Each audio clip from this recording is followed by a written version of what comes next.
وعلى آله وأصحابه أجمعين. قال الله تعالى في كلامه المجيد والفرقان الحميد: ربنا هب لنا من أزواجنا وذرياتنا قرة أعين. صدق الله العظيم وصدق رسوله النبی الکریم الامین.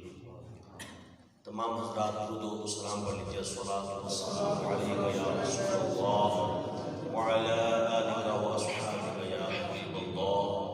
الصلاۃ والسلام علیک یا نبی اللہ وعلی آلک واصحابک یا نور اللہ.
آپ سردی صاحب، حضور خادم الفقراء قبلہ محترم محتشم گلباز قادری صاحب، حضور حضرت علامہ مولانا مجاہد اہل سنت محمد وسیم رضا قادری صاحب اور قبلہ حاجی زین سبزی صاحب.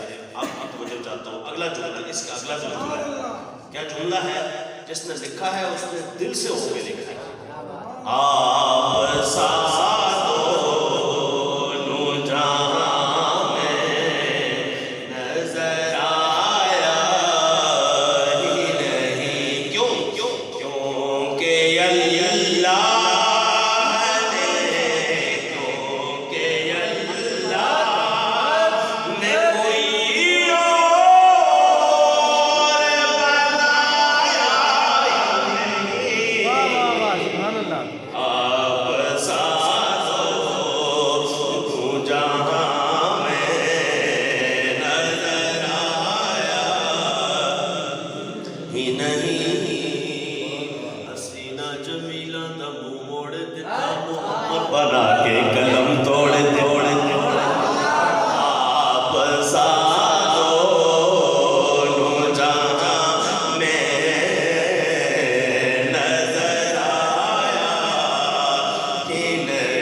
صاحبزادی حضرت علامہ مسیم رضا قادری صاحب، ان کے لیے آج یہ تقریب کا اہتمام کیا گیا ہے کہ انہوں نے قرآن پاک نازلہ پڑھا ہے. اللہ ان کو حافظہ بھی بنائے، عالمہ بھی بنائے، قاریہ بھی بنائے، مفتیہ بھی بنائے. اللہ پاک سب دعا کرو اللہ پاک معاشرے کا باوقار نام بنائے، اور انشاءاللہ بنائے گا. جب باپ ہوں علامہ مسیم رضا قادری صاحب جیسے تو بیٹیاں یا بیٹے ضرور پرورش پاتے ہیں، اور مصطفیٰ کے نام سے پرورش پاتے ہیں، اور بڑے ہو کر کردار ادا کرتے ہیں. اللہ ہم سب کو کردار ادا کرنے کی توفیق دے. ہر بندے کا اپنے حصے کا کوئی نہ کوئی کردار، کوئی نہ کوئی دیپ جلنا چاہیے. ہم سب کو، مجھ کو، ہم سب جتنے بیٹھے ہیں سب کو اپنے حصے کا دیپ تو جلانا چاہیے. اور انشاءاللہ یہ میں اور آپ بھی دعا کر رہے ہیں اور سارے آمین بھی بول رہے ہیں، تو ضرور اس بچی کو بڑا ہو کر اللہ کریم معاشرے میں وہ حیثیت اور وہ طاقت نصیب کرے گا، باوقار شخصیت کے طور پہ کہ یہ مبلغہ بنے گی، عالمہ بنے گی، تبلیغ کرنے والی بنے گی، اشاعت کرنے والی بنے گی انشاءاللہ. ایک جہاں آباد ہوگا. یہ اسی طرح ہوتا ہے نا، ایک بندہ خود پڑھ لیتا ہے تو پھر اپنے نسلوں کو بھی پڑھا دیتا ہے. ایسا نہیں کہ خود پڑھ لیا، خود پڑھ کے بس ہو گئے، بس ٹھیک ہے. نہیں، کمال تو یہ ہے کہ بچے بھی وہی کام کرتے رہے جو باپ کرتا رہا، یعنی اچھا کام کرتے رہے. اللہ کریم ہمیں اچھی تربیت اولاد کی کرتے رہنے کی توفیق دے. اچھا کبھی ایسا ہوا ہے کہ باپ نہیں پڑھ سکا تو اپنی اولاد کو پڑھا دے؟ دین کی بات کر رہا ہوں. دنیا تو پڑھتے ہی ہیں ہمارے بچے، لیکن دین کوئی پڑھتا ہے. میں سچ بتا رہا ہوں، مدرسے میں اور اسکول میں یہ فرق ہے. آج ہو گیا ہے، ہونا نہیں چاہیے تھا. انگریز نے یہ بھی جو ہے وہ پنیری ڈالی تھی جس سے آج وہ ثمر انہوں نے پایا ہے. ہر گھر کا بچہ اسکول ضرور پڑھتا ہے، پر ہر گھر کا بچہ مدرسہ پڑھے ضرور، یہ ضروری نہیں. آپ دیکھ لیجیے گا کروں، ہر بچہ اسکول ضرور پڑھتا ہے، اور کہاں سے کہاں تک پڑھتا ہے یہ آپ کو پتہ ہے. اور بچے جو مدرسہ پڑھتے ہیں کبھی آتے ہیں کبھی نہیں آتے، 1 گھنٹہ، آدھا گھنٹہ، 10 منٹ، پر جلدی فارغ کرو جی. 1 گھنٹہ ہے، پھر جلدی اصل کدھر جانا، ٹیوشن جانا ہے، یہاں جانا ہے، جلدی فارغ کرے. اللہ کریم قرآن کی ہمیں محبت نصیب فرمائے. بہرحال میں عرض کروں گا، آپ سا دونوں جہاں میں نظر آیا، نہ آپ سا نظر آیا نہ آپ پر نازل ہونے والی قرآن سا نظر آیا. یاد رکھیں جب حضور علیہ السلام سے صحابہ نے پوچھا تھا نا، یا رسول اللہ آپ پیر والے دن روزہ رکھتے ہیں کیوں؟ فرمایا تھا اس لیے کہ 2 چیزیں ہوئی ہیں اس دن، فیہ ولدت و فیہ انزل علی، اس دن میرا میلاد بھی ہوا اور اسی دن قرآن مجھ میں نازل ہوا. تو میلاد والی جگہوں پر بھی اسے یاد کرنا ہے اور قرآن والی جگہوں پر بھی یاد کرنا ہے. قرآن نازل ہوا تب میں اس کی خوشی میں، یاد قرآن جس دن نازل ہو حضور اس دن کی خوشی میں روزہ رکھتے ہیں. کتنی بڑی بات ہے نا، بہت بڑی بات ہے. یہ قرآن تو وہ ہے جب یہ نازل ہوا تو کیا ہی کہنے، فصاحت و بلاغت کا دور تھا. کعبہ کی دیواروں پر بڑے بڑے عرب کے لوگ جو فصیح بلیغ تھے نا، وہ اشعار لکھا کرتے تھے، شعر لکھتے تھے. تو کسی نے جاتے جاتے سورۃ الکوثر لگا دی، انا اعطیناک الکوثر فصل لربک وانحر ان شانئک هو الابتر. بڑے بڑے شاعر اپنی شاعری لکھتے اور لوگ گزرتے اور دیکھتے اور کعبہ کی دیواروں کے گرد گھومتے اور کہتے واہ واہ، واہ کیا بات ہے. اور جو بہت اچھا شاعر ہوتا وہ اپنا شعر اس کے نیچے لگا لیتا کہ اس کے مقابلے میں ہے تو لے کے آؤ. پھر وہ مقابلے ہوتے، لوگ واہ واہ کرتے. جب یہ صورت وہاں لگی نا کعبے کی دیوار پر، تو پھر گزرنے والے گزرتے اور آنکھیں دیکھتے ہوئے آنکھیں کھلی ہی رہ گئی. یہ کسی نے لکھا ہے، کیونکہ وہ عربی تو جانتے تھے نا، عرب کی دنیا تھی، عربی شاعر تھے، عربی لکھنے والے تھے، عربی ادب سے واقف لوگ تھے. وہ جب یہ دیکھتے عجیب کیفیت ان پہ تاری ہوتی.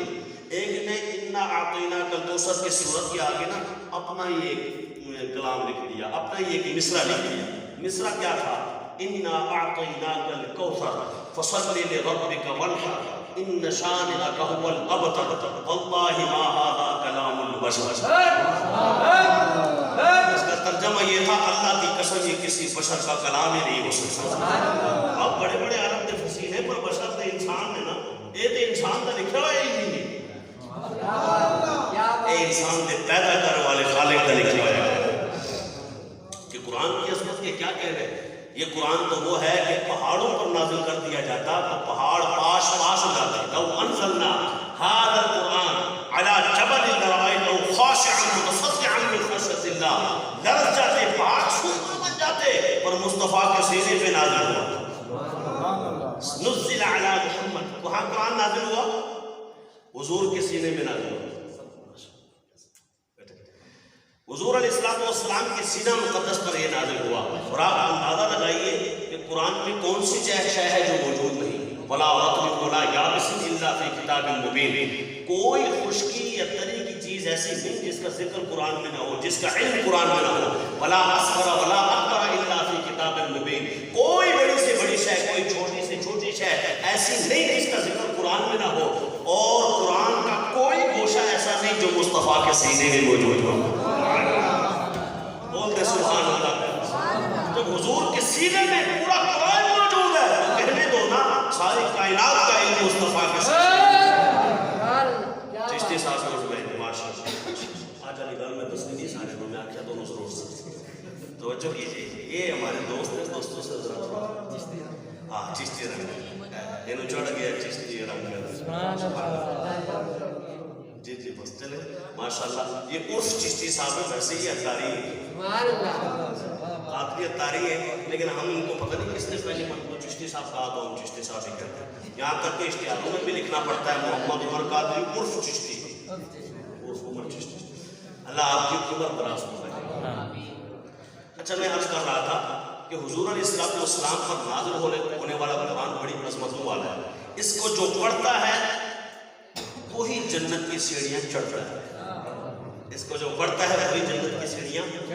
گر قرآن کو ہم نے بلایا نہ ہوتا, یہ زمانے نے دکھایا نہ ہوتا. وہ زمانے میں معزز تھے مسلمان ہو کر, اور ہم خار ہوئے تارک قرآن ہو کر. ہم نے قرآن نہ چھوڑا ہوتا تو آج یہ جو زمانہ ہمیں دیکھنا پڑ رہا ہے اس زمانے سے ہمارا آنا نہ پڑتا. آج سے نیت کریں کہ انشاءاللہ الرحمن قرآن کی محبت دلوں میں بسائیں گے. ہر روز قرآن کا ایک رکوع کم از کم ساتھ پڑھیں, بڑا چھوٹا سارے ہم لوگ اپنے بھی انشاءاللہ یہ ہاتھ کھڑا کر کے انشاءاللہ کریں گے. اللہ ہم سب کی نیتوں میں خلوص فرمائے اور ہم سب کو قرآن پاک کی تلاوت کی توفیق عطا فرمائے. ظاہر نصیب قرآن ترجمہ کنز الایمان ہو, چلو کنز العرفان بھی چل سکتا ہے. قرآن پاک کا ترجمہ ہو کسی اہل سنت کے اچھے اور ماہر اور حاذق عالم دین کا ہو, ترجمہ بھی ہو, ساتھ تشریح بھی ہو, اور آپ کو پتہ بھی چل جائے کہ قرآن ہم سے تقاضا کیا کرتا ہے, قرآن ہمیں کیا بتانا, کیا سکھانا, کیا کہنا چاہتا ہے. بس آگے بڑھتے ہیں کیونکہ نعت خوان عظیم ثنا خان میں تشریف لا چکے ہیں. انشاءاللہ ان کی نعت بھی سننی ہے. میں زیادہ دیر حائل نہیں ہوں گا. یہ خوبصورت, یہ پاکیزہ اور پیاری محفل, اس میں میں عرض کروں گا کہ جس طرح ابیہا نے قرآن پاک مکمل کیا ہے ناظرہ, آپ بھی اپنے بچوں کے ظاہر ہے کہ وہ دعا تو کرتے ہوں, اور اس طرح سے ہو جائے نا تو اور بھی نعمت کے شکرانے میں اضافہ ہوا. یہ بیٹا بیٹی بڑی اللہ کی نعمت ہوتی ہے, اس کے شکرانہ بھی ادا کرنا چاہیے. شکریہ یا اللہ تیرا شکر ہے, یا اللہ تعالیٰ ہر نعمت کا شکر ہونا چاہیے. اولاد سے بڑھ کر کائنات میں کوئی نعمت نہیں ہوتی, اور بیٹی پھر نعمت کے ساتھ رحمت بھی ہوتی ہے. اور حضور بھی نعمت ہے اور کائنات میں ان جیسی نعمت کوئی نہیں.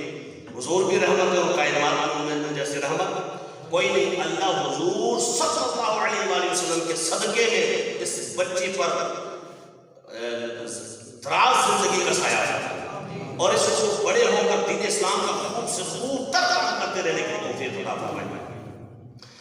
دیکھیں امام محمد غزالی رحمۃ اللہ تعالی نے فرمایا گفتگو کرنے کے نا چند طریقے ہوتے ہیں اور اس سے کچھ فوائد حاصل ہوتے ہیں.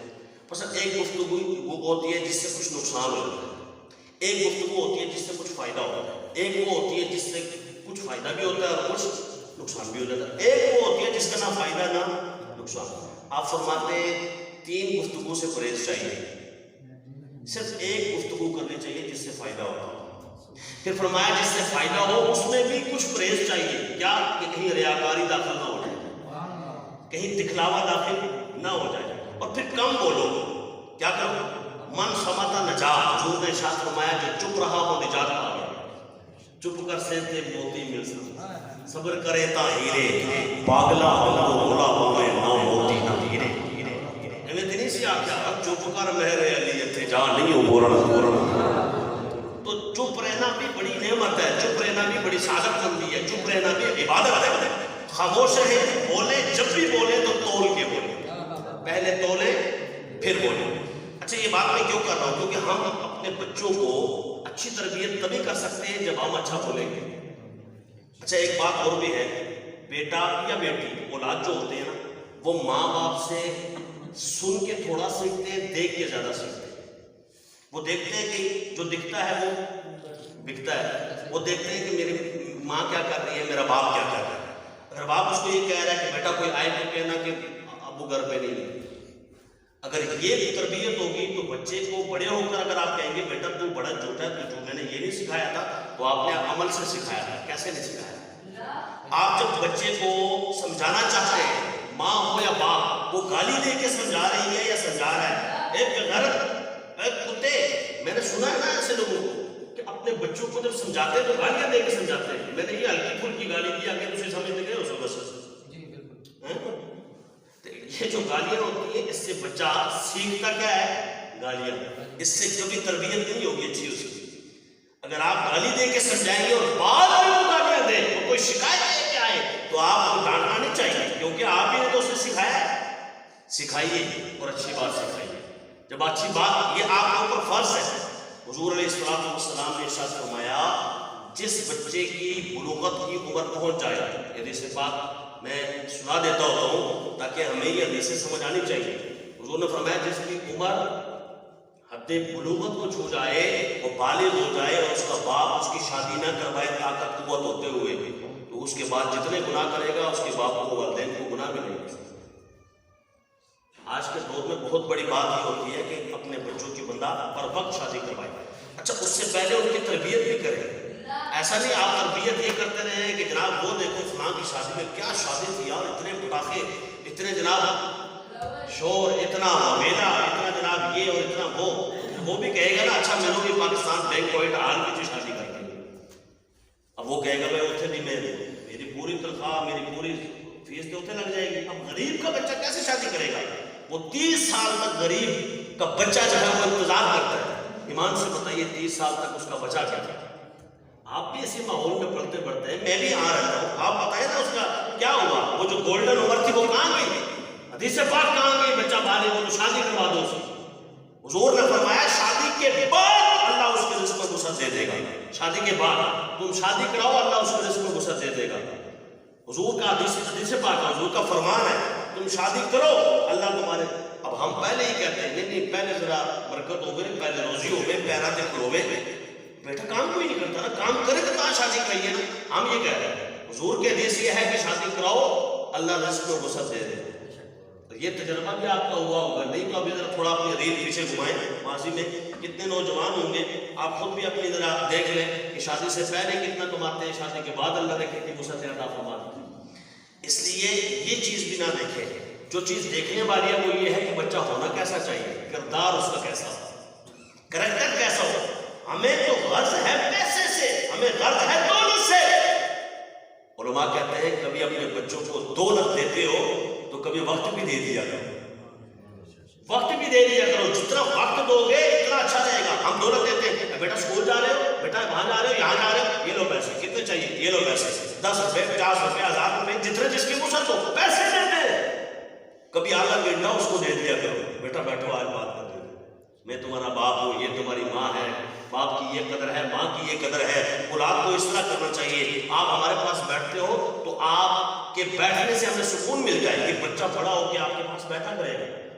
آج جو بوڑھے ہو گئے یا پیری کی عمر کو چھو گئے اور ان کے بچے ان کے پاس گفتگو کے لیے نہیں بیٹھتے, تو وہ اس لیے نہیں بیٹھتے کہ انہوں نے تربیت نہیں کی, انہوں نے سمجھایا نہیں. اگر ہم نے بچوں کو سمجھایا ہوتا بیٹا تم ہمارے پاس بیٹھو ہمیں سکون ملتا ہے, تو وہ بچے بیٹھتے. تربیت کیجیے.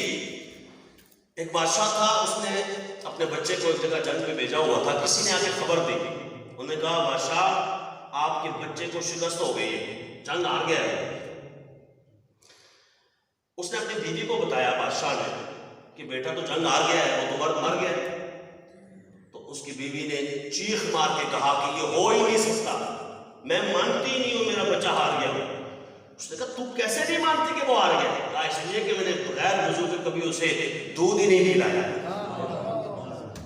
میں نے بغیر اتنا ناز تھا اس کو اپنی پاکیزگی پہ، بچے کی تربیت پہ. جب آپ اپنے بچے کی تربیت پہ جب تربیت کریں گے تو آپ کو محسوس ہوگا، آپ کو پتہ چلے گا جب میں نے اتنی اچھی تربیت کی ہے تو وہ کیسے یہ جرم کر سکتا ہے. وہ کہا ایسا نہیں ہو سکتا. تو کچھ ہی ٹائم کے بعد ایک مخبر نے آ کے کہا پہلے والی خبر غلط تھی، سچی یہ ہے کہ وہ بازی جیت گئے. حضرت سیدہ فاطمہ الزہرا طیبہ طاہرہ رضی اللہ تعالیٰ عنہا، حضرت مولا علی کرم اللہ تعالیٰ وجہہ الکریم، حضرت امام حسن رضی اللہ تعالیٰ عنہ، امام حسین رضی اللہ تعالیٰ عنہ تشریف فرما ہے. حضرت مولا علی نے حضرت فاطمہ الزہرا رضی اللہ تعالیٰ عنہا نے روزہ رکھا ہوا. امام حسن و حسین چھوٹے عمر کے اعتبار سے، اور این افطاری کا ٹائم ہے، روٹیاں پک چکی ہیں، دروازے پہ دستک ٹھک ٹھک. جی کون ہے؟ بھوک لگی ہوئی ہے، کچھ دیر. سیدہ فاطمہ الزہرا رضی اللہ تعالیٰ عنہا نے امام حسن کو، اپنے بڑے بیٹے کو، بڑے صاحبزادے کو فرمایا یہ میرے حصے کی روٹی لے جاؤ اور جا کے اس کو دے دو. امام حسن بھی پھر بیٹے تھے نا فاطمہ کے، فرمایا اگر آپ کے حصے کی ہے تو میرے حصے کی بھی اسے ہی دے دو. امام حسین دیکھ رہے تھے، فرمایا اگر آپ کے حصے کی ہے تو میرے حصے کی کیوں نہیں دے دو. مولا علی دیکھ رہے تھے، فرمایا جاؤ میرے حصے کی بھی دے دو. افطاری کے ٹائم ہے اور چاروں نے پانی سے افطار، پانی سے روزہ افطار کیا. تو یہ ہوتی ہے تربیت. جب تربیت ماں باپ ایسے کرے تو پھر بیٹے حسنی حسینی بنتے، بیٹے صدیقی فاروقی عثمانی بنتے. حضرت عمر فاروق رضی اللہ تعالیٰ عنہ کا زمانہ ہے، اور حضرت عمر رضی اللہ تعالیٰ عنہ کے زمانے میں ایک مجرم کو لایا جاتا ہے، اس کو سزا دینے لگتے ہیں تو وہ کہتا ہے ایک منٹ ٹھہرو، مجھے کوڑے مارنے سے پہلے، مجھے سزا دینے سے پہلے ذرا میرے باپ کو میرے سامنے کر. اس نے کہا ٹھیک ہے آپ کو سامنے کر دیتے ہیں. باپ کو بلایا گیا، کہا بولو کیوں بلایا؟ کہا اس لیے کہ پہلے اسے کوڑے مارو، اس نے کبھی مجھے یہ چیز سمجھائی نہیں. تو اپنے اولاد کو سمجھائیے، سمجھانا فائدہ بخش ہے. آپ اور میں کبھی سمجھائیں ہی نہ اور پھر شکوہ کریں اے میں پڑھایا نہیں، اے نہیں پڑھایا تو ہی کہ اے کام کیتا سو پڑھانا سی نہ کہ اے کرنا ہے تو اے نہیں کرنا. ٹھیک ہے. حضور علیہ السلام مدینہ کے بازار میں حضرت امام حسن کی انگلی پکڑ کر تشریف لے جا رہے ہیں. امام حسن نے ایک جگہ کھجوروں کا ڈھیر دیکھا تو ایک کھجور کھا لی. کھجور کھانے کے بعد حضور علیہ السلام نے دیکھا تو حضور نے انگلی مبارک ڈال کے فرمایا اس کو فوراً ابھی نکلو، ابھی اگلو، ابھی اگلو، فوراً نکالو اس کو. حضور نے نکالا. فرمایا بغیر مانگی چیز تو نہیں کھا سکتے. اعتراض کوئی نہ بھی کرے تم شہزادے ہو، اعتراض کوئی نہ بھی کرے تو میرے شہزادے ہو، تمہارے لیے تو یہ صدقہ جائز بھی نہیں. فرمایا نہیں تم نہیں کھا سکتے ہو. یہ تربیت تھی، تربیت ساری امت کے لیے تربیت تھی کہ جب میں اپنے بیٹوں کے ساتھ، جو جنتی جوانوں کے سردار ہیں، جو مجھ سے ہیں میں ان سے ہوں، اگر میں ان کے ساتھ یہ سلوک روا رکھتا ہوں تو آپ کو اپنی اولاد کی تربیت کس طرح سے کرنی چاہیے. آج تو بچہ اسکول جاتا ہے اور اگر پینسل اٹھا کے لے آتا ہے تو کبھی منع کرنے کی توفیق نہیں ہوئی، بلکہ شاباشی ملتی ہے. شاباش بڑا ہوشیار بچہ، جن کو سمجھدار بچہ ہے، کسی کو پینسل چاہیے نہیں ہے، اس طرح کی شاباشی دی جاتا ہے. اور میرے بچے سے ناز ہے کیوں فلاں مار کے آ گیا، کیا بچہ ہے زبردست ہے جی فلاں نے گال کر دی ہے اس لیے کو کر دیں گے. یہ باپ کہہ رہا ہے یہ تربیت ہو رہی ہے. اے کاش ہم سمجھ جائیں اور کاش کو اتر جائے تیرے دل میں میری ماں. 3 مسافر تھے، سفر کر رہے تھے، سیاست کے حدیث پاک ہے. چونکہ یہ ماحول نہیں ہے کہ میں بہت طرزے لگا کے آپ سے بات کروں، یہ ایک ماحول ہے بڑے پیار کا، بڑی محبت کا. تو ہم چونکہ اس پاکیزہ محفل میں آئے ہیں، اللہ کریم علامہ مسلم رضا قادری صاحب کی صاحبزادی کو جو ہے وہ دین اسلام کا راہی اور سپاہی بنائے، اور علامہ صاحب کی خدمات بھی بہت ہیں، اللہ قبول فرمائے. آپ سب حضرات ماشاءاللہ منسلک ہیں، رابطے میں رہتے ہیں اور دینی کام میں بڑھ چڑھ کر حصہ لیتے ہیں. 3 مسافر تھے جنہوں نے سفر جاری رکھا. رستے میں بارش نے آ لی اور اتنی شدید بارش ہوئی کہ ان کو غار میں پناہ لینا پڑی. وہ غار میں گئے کہ بھائی بارش اتنی سخت ہے. اتنے میں اوپر سے ایک پتھر لڑکا، غار کے دہانے پہ آ کے اٹک گیا، رک گیا. بہت زور لگایا لیکن وہ پتھر ہلا نہیں. اب وہ مصیبت میں پھنس گئے. ان میں سے ایک نے کہا اس طرح کرتے ہیں، ہم نے جو نیکیاں کی ہیں نا ان میں سے جو سب سے اعلیٰ نیکی ہے نا اسے یاد کرو اور اس کا وسیلہ پیش کرو اللہ کی بارگاہ. یعنی مصیبت میں بندہ پھنسا ہو تو وسیلہ، بندہ مصیبت میں ہو تو وسیلہ اپنانا چاہیے. یار اچھے اور نیک کام تو وسیلہ چل جاتا ہے تو مصطفیٰ کے کیا کہیں. تو حضور علیہ السلام کی اس حدیث پاک کو ذرا غور سے سنیے گا کہ فرمایا کہ ان 3 بندوں نے مشورہ کیا کہ وہ نیک کام جو سب سے اعلیٰ ہے اس کے وسیلے سے دعا کرنا. جی ٹھیک ہے جی. ایک نے آج کہا تھا یا الہ العالمین تیری بارگاہ میں دعا کرتا ہوں, میں گناہ گار ہوں, سیاکار ہوں, اور کوئی عمل نہیں ہے, ہاں ایک نیکی ہے جس پر میں ناز کرتا ہوں, اور وہ یہ ہے کہ میں ایک مرتبہ گناہ پر قادر تھا, میں طاقت رکھتا تھا کہ میں گناہ کروں اور میں گناہ کرنے لگا تھا, اور جو ہی گناہ کرنے لگا تو تیرا خیال آ گیا کہ میرا رب مجھے دیکھ رہا ہے, میرا اللہ مجھے. اچھا آپ ایمان سے بتائیں اللہ کب نہیں دیکھتا؟ ہر وقت دیکھتا ہے.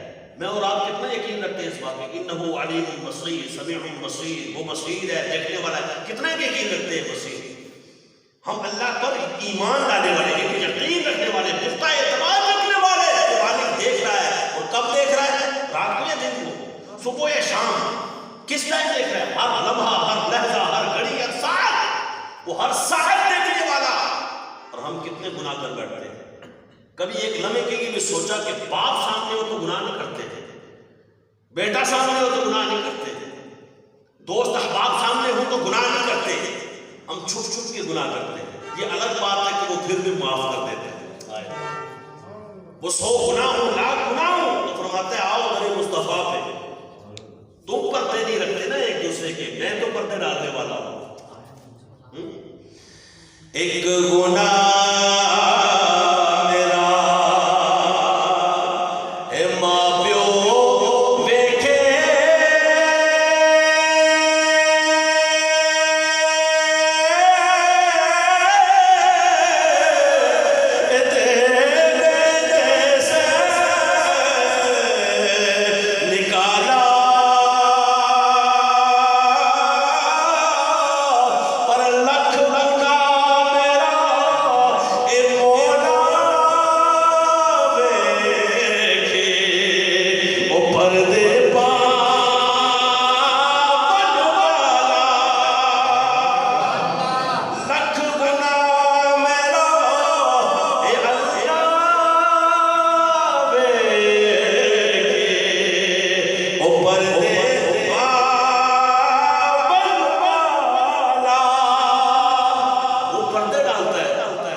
جو گرا ہوا ہے, کمزور ہے, پڑا ہوا ہے, کوئی آسرا نہیں, سہارا نہیں, اس کا سہارا بن جائیے. جب اس کا آپ بنیں گے اللہ آپ کا سہارا بنے گا.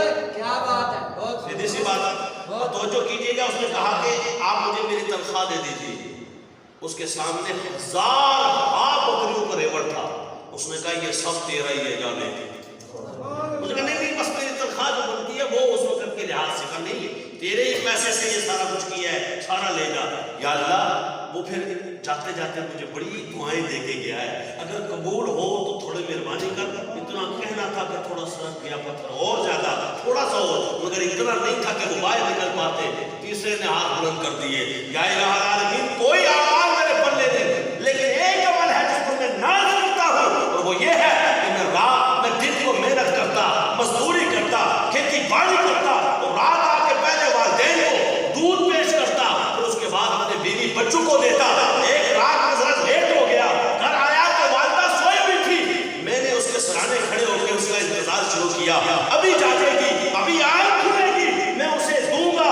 لیکن ساری رات گزر گئی، اس نے جاگنا، اس کی آنکھ نہیں کھلی. میں ساری رات یا اللہ پیالہ لے کے کھڑا رہا کہ میری ماں اٹھے گی تو میں دوں گا. صبح جب اٹھی تو پھر دیا.